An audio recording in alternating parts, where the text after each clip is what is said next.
C'est en 1975 qu'a eu lieu au Niger le premier championnat de lutte traditionnelle.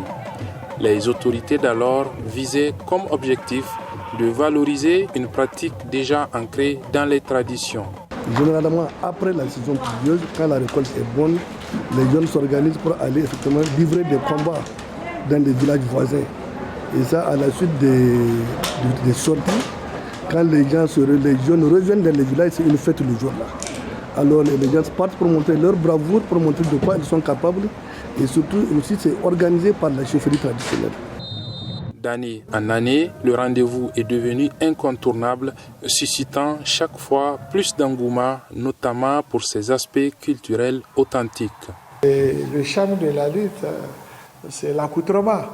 Il y a le walki, le bantier, les gris-gris, les cordons magiques qui l'entourent. Il y a le rituel, le krali, la danse, la démarche. Il y a plusieurs gestes qui font partie de nos valeurs culturelles. Le venir d'implorer les dieux ou bien le génie, même dans le préambule, le premier règlement donc de la lutte, et dans le préambule, il est dit que quelle qu'en soit l'orientation qu'on doit donner à cette pratique physique traditionnelle ancestrale, c'est de sauvegarder ces valeurs traditionnelles. Un des objectifs des autorités en institutionnalisant la pratique de la lutte traditionnelle, c'est aussi de favoriser la cohésion et l'unité entre les fils du pays.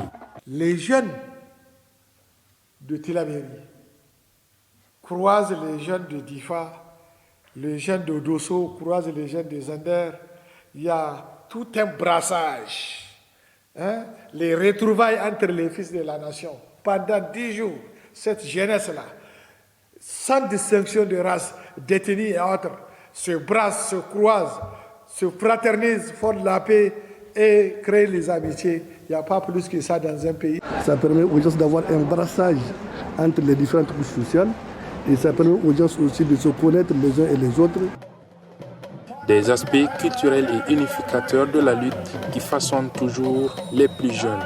Vous avez remarqué ces derniers temps, même des congés sont donnés en fonction de la lutte traditionnelle parce que c'est un facteur de cohésion. Ça crée ce rapprochement, ça va permettre à tout un chacun de se reconnaître, de se connaître. La 45e édition de cette rencontre annuelle a été remportée par un jeune lutteur de la capitale Niamey lors de la finale qu'il a opposé au sextuple champion venu lui de la région de Dosso.